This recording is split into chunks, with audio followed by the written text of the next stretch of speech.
So getting back to 73, 74, I thought Chicago were kind of a standout. It was all about Terry Kath, you know? Terry Kath was the man. Long before Pete Cetera, the bass player, started going solo. But he had a shitload of wimpy songs that the girls seemed to go for. But to me, it was about Terry doing 25 or 6 to 4 or something like that. He was just a motherfucker, you know? And I wasn't the only one to say that. He certainly was the full business. And listen to this cut right here.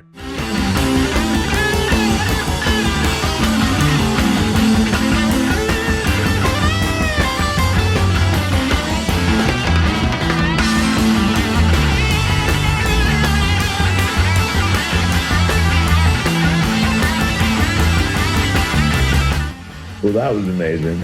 Terry in full form, you know?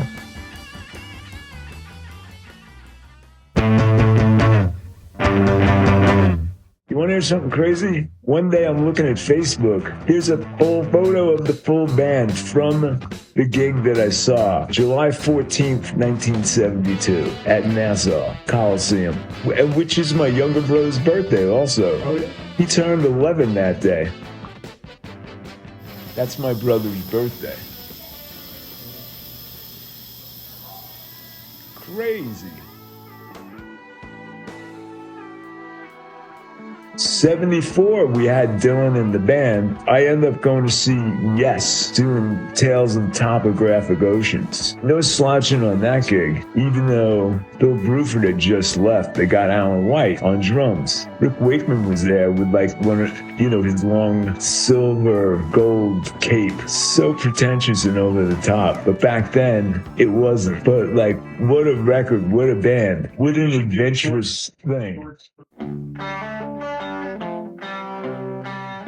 Later in the summer, we had Crosby, Stills, Nash & Young reunion, and that was unfreaking believable. They were doing like 4-hour shows with a bunch of solo sets, and Neil Young was premiering all this material from On the Beach. And sure enough, when the records came out, I remembered some of the lyrics were just unforgettable, like, "You're all just pissing in the wind." You're all just pissing in the wind. I'll never forget, like, hearing that for the first time. You know, it was pretty amazing. Walk On with the boys. Some get strong, some get strange. Sooner or later, it all gets real. Walk on, walk on.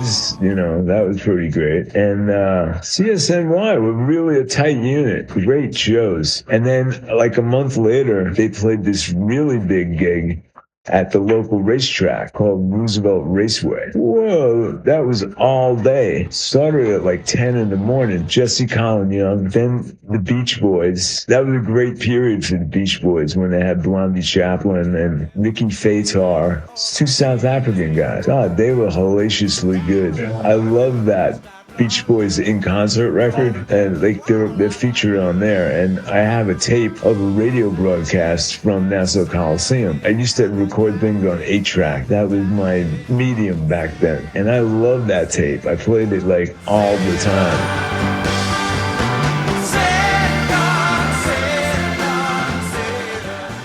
But then when the record came out, I was like, wow, it's like the same thing that I have on 8-track. Might as well get the record, you know? Save the tape for another day. So I did. And I love that record. You know, Beach Boys were great that day. And then Joni Mitchell with Tom Scott and the LA Express, she did a hell of a set. And then she sang with CSNY, like, later on that night. But by the time they get on, we're all the way up front in the crowd. They don't come on till kind of late. And we had a prearranged ride, like one of our parents was going to pick us up at like 11. It was a Sunday night, which like is a school night. But, you know, we went to the gig anyway, and it was fucking great. But we had to leave a little bit early. Years later, I get a tape, and I was like, oh my God, we missed a ton of good stuff. And Stills was ripping. Stills and Young together were like dueling it out, you know, like they used to do, like a 2-guitar duel. They would constantly do that. Still's young band toured in 76. But what happened on that tour was, you know that famous story about how Neil left the tour? He just left a note on Still's bed and he was gone. And the note said something like, some things just aren't meant to be, you know? No hard feelings. And love Neil. Stills is like, love Neil? What? Why should I love Neil, you know? He just fucked me over. And so it went.